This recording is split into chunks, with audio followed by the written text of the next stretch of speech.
ओम नमो भगवते वासुदेवाय। प्रथम अध्याय के भाग 3 में आगे की कथा इस प्रकार है। युवती ने कहा, अजी महात्मा जी, क्षण भर ठहर जाइए और मेरी चिंता को भी नष्ट कर दीजिए। आपका दर्शन तो संसार के सभी पापों को सर्वथा नष्ट कर देने वाला है। आपके वचनों से मेरे दुख की भी बहुत कुछ शांति हो जाएगी। मनुष्य का जब बड़ा भाग्य होता है तभी आपके दर्शन हुआ करते हैं।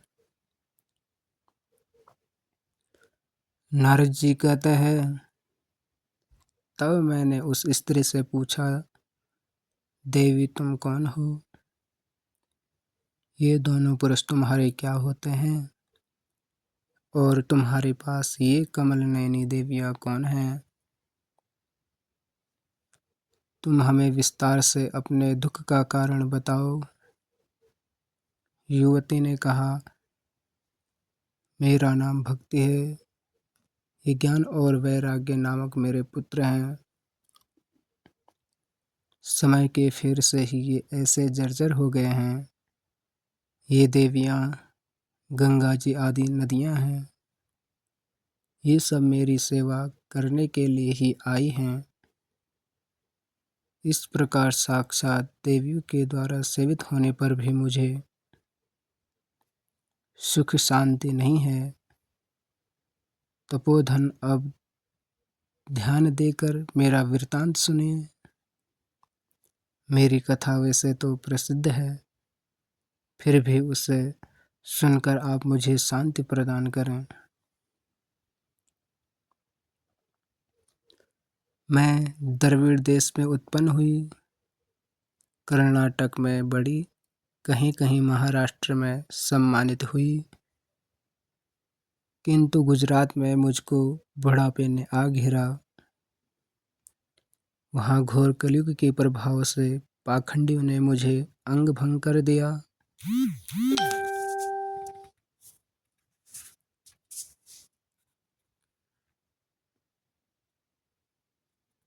चिरकाल तक यह अवस्था रहने के कारण मैं अपने पुत्रों के साथ दुर्बल और निस्तेज हो गई। अब जब से मैं वृंदावन आई, तब से पुनः परम सुंदरी स्वरूपवती नवयुवती हो गई हूँ। किंतु सामने पड़े हुए ये दोनों मेरे पुत्र थके मांदे दुखी हो रहे हैं। अब मैं यह स्थान छोड़कर अन्यत्र जाना चाहती हूँ। ये दोनों बूढ़े हो गए हैं, इसी दुख से मैं दुखी हूँ। मैं तरुणी क्यों और ये दोनों मेरे पुत्र बूढ़े क्यों? हम तीनों साथ साथ रहने वाले हैं, फिर यह विपरीतता क्यों? होना तो यह चाहिए कि माता बूढ़ी हो और पुत्र तरुण।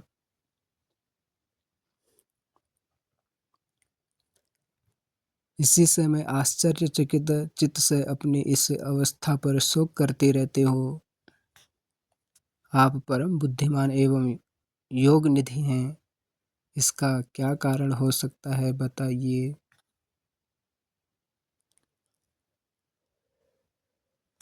नारद जी ने कहा, साध्वी, मैं अपने हृदय में ज्ञान दृष्टि से तुम्हारे संपूर्ण दुख का कारण देखता हूँ। तुम्हें विषाद नहीं करना चाहिए। श्री हरि तुम्हारा कल्याण करेंगे। श्री सूत जी कहते हैं, मुनिवर नारद जी ने एक क्षण में ही उसका कारण जानकर कहा, देवी सावधान होकर सुनो, यह दारुण कलयुग है। इसी से इस समय सदाचार, योग मार्ग और तप आदि सभी लुप्त हो गए हैं। लोग शठता और दुष्कर्म में लगकर अघासुर बन रहे हैं। संसार में जहाँ देखो वही सत्पुरुष दुख से मलान हैं और दुष्ट सुखी हैं।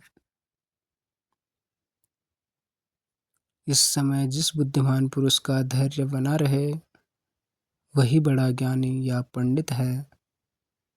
पृथ्वी क्रमशः प्रतिवर्ष शेष जी के लिए भार रूप होती जा रही है। अब यह छूने योग्य तो क्या देखने योग्य भी नहीं रह गई है और न इसमें कहीं मंगल ही दिखाई देता है। अब किसी को पुत्र के साथ तुम्हारा दर्शन भी नहीं होता। विषयानुराग के कारण अंधे बने हुए जीवों से उपेक्षित होकर तुम जर्जर हो रही हो। वृंदावन के संयोग से तुम फिर नवीन तरुणी हो गई हो। अतः यह वृंदावन धाम धन्य है जहाँ भक्ति सर्वत्र नृत्य कर रही है। परंतु तुम्हारे इन दोनों पुत्रों का यहाँ कोई ग्राहक नहीं है, इसलिए इनका बुढ़ापा नहीं छूट रहा है। यहाँ इनको कुछ आत्मसुख भगवत स्पर्श जनित आनंद की प्राप्ति होने के कारण से ये सोते से जान पड़ते हैं। भक्ति ने कहा, राजा परीक्षित ने इस पापी कलयुग को क्यों रहने दिया? इसके आते ही सब वस्तुओं का सार न जाने कहाँ चला गया। करुणामय श्री हरि से भी यह अधर्म कैसे देखा जाता है? मुने, मेरा यह संदेह दूर कीजिए। आपके वचनों से मुझे बड़ी शांति मिली है।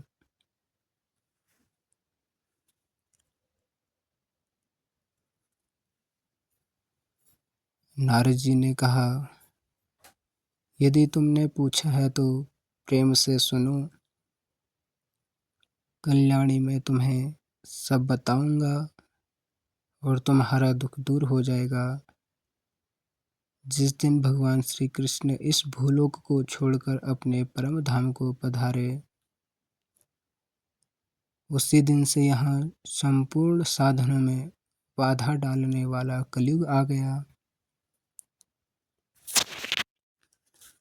दिग्विजय के समय राजा परीक्षित की दृष्टि पड़ने पर कलयुग दिन के समान उनकी शरण में आया। भरमर के समान सारग्राही राजा ने यह निश्चय किया कि इसका वध मुझे नहीं करना चाहिए,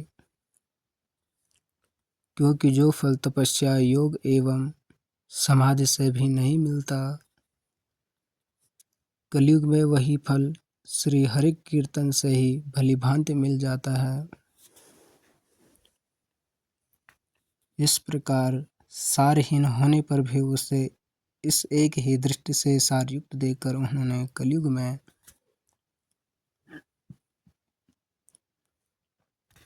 उत्पन्न होने वाले जीवों के सुख के लिए ही इसे रहने दिया था।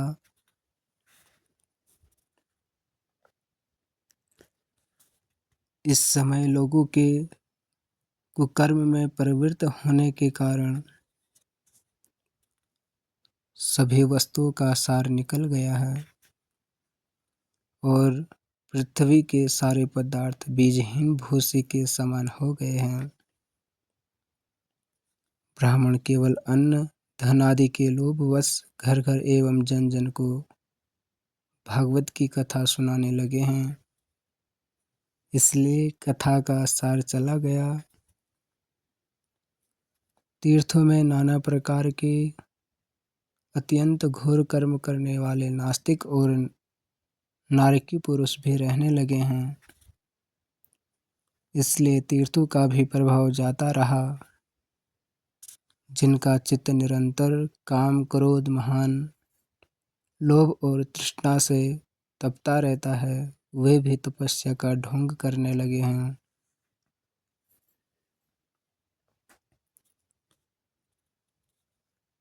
इसलिए तप का भी सार निकल गया।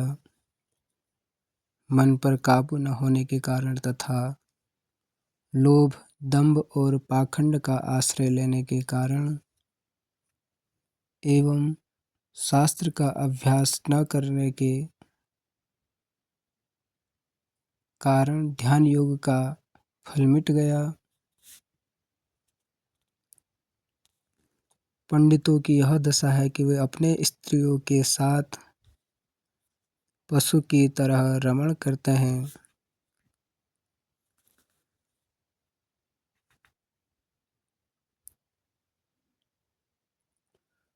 उनमें संतान पैदा करने की ही कुशलता पाई जाती है। मुक्ति साधन में वे सर्वथा अकुशल हैं। संप्रदायानुसार प्राप्त ही वैष्णवता भी कहीं देखने में नहीं आती है। इस प्रकार जगह जगह सभी वस्तुओं का सार लुप्त हो गया है। यह तो इस युग का स्वभाव ही है, इसमें किसी का दोष नहीं है। इसी से पुंडरीकाक्ष भगवान बहुत समीप रहते हुए भी यह सब सह रहे हैं। श्री सूत जी कहता है, शौनक जी, इस प्रकार देवर्षि नारद के वचन सुनकर भक्ति को बड़ा आश्चर्य हुआ। फिर उसने जो कुछ कहा उसे सुनिए। भक्ति ने कहा, देवर्षि आप धन्य हैं। मेरा बड़ा सौभाग्य था जो आपका समागम हुआ। संसार में साधु का दर्शन ही समस्त सिद्धियों का परम कारण है। आपका केवल एक बार का उपदेश धारण करके कयाधु कुमार प्रहलाद ने माया पर विजय प्राप्त कर ली थी। ध्रुव भी आपकी कृपा से ही ध्रुव पद प्राप्त किया था। आप सर्वमंगल और साक्षात श्री ब्रह्मा जी की